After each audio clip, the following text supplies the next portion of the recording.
সকালের আলোয় ঘুম ভাঙতেই চমকে উঠলেন বরিশাল শহরের নতুন বাসস্ট্যান্ড সংলগ্ন হাজেরা খাতুন সড়ক ও এর আশেপাশের এলাকার মানুষ। রাস্তা জুড়ে ছড়িয়ে ছিটিয়ে একের পর এক 100, 200, 500 এমনকি 1000 টাকার নোট। কিন্তু একটু ভালো করে দেখলেই বোঝা গেল সবগুলো নোটই কাটা, কোনোটা গোল কোনোটা লম্বাটে, একদম মেশিনে কাটা টুকরোর মতো। শুরুতে সবাই অবাক হলেও পরে জানা গেল এগুলো আসলে অচল, ছেঁড়া ও বাতিল হওয়া ব্যাংকের নোট। বাংলাদেশ ব্যাংকের নির্দেশনায় এইসব নোট ধ্বংসের দায়িত্ব দেওয়া হয়েছিল বরিশাল সিটি কর্পোরেশনকে। চুক্তির আওতায় এইসব কাটা নোট ডাম্পিং স্টেশনে নিয়ে যাওয়া হয় এবং নিয়ম অনুযায়ী অপসারণ করা হয়। তবে প্রশ্ন উঠছে, এই কাটা টাকার স্তূপ রাস্তায় এলো কিভাবে? সম্ভবত অপসারণের সময় অসাবধানতাবশত গাড়ি থেকে কিছু নোট ছিটকে পড়ে যায় রাস্তার ধারে, আর তা দেখেই আশেপাশের শিশুরা পলিথিন ব্যাগে টাকা কুড়িয়ে আনন্দে মেতে ওঠে, যেন এক উৎসব।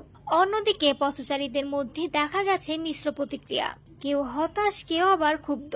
অনেকেই বলছেন এত টাকা যদি গরিব মানুষদের জন্য ব্যবহার করা যেত, কিন্তু বাস্তবতা হচ্ছে এই টাকাগুলো আর কোনো লেনদেনে ব্যবহারযোগ্য নয়। তবুও এমন ঘটনা যেন ভবিষ্যতে আর না ঘটে সে বিষয়ে কর্তৃপক্ষ জানিয়েছেন তারা আরো সতর্ক থাকবেন। শেষ কথায়, টাকা মানেই সব নয়। বিশ্বাস, সততা আর নিয়ম মেনেই টাকাকে মূল্যবান করে তোলা যায়।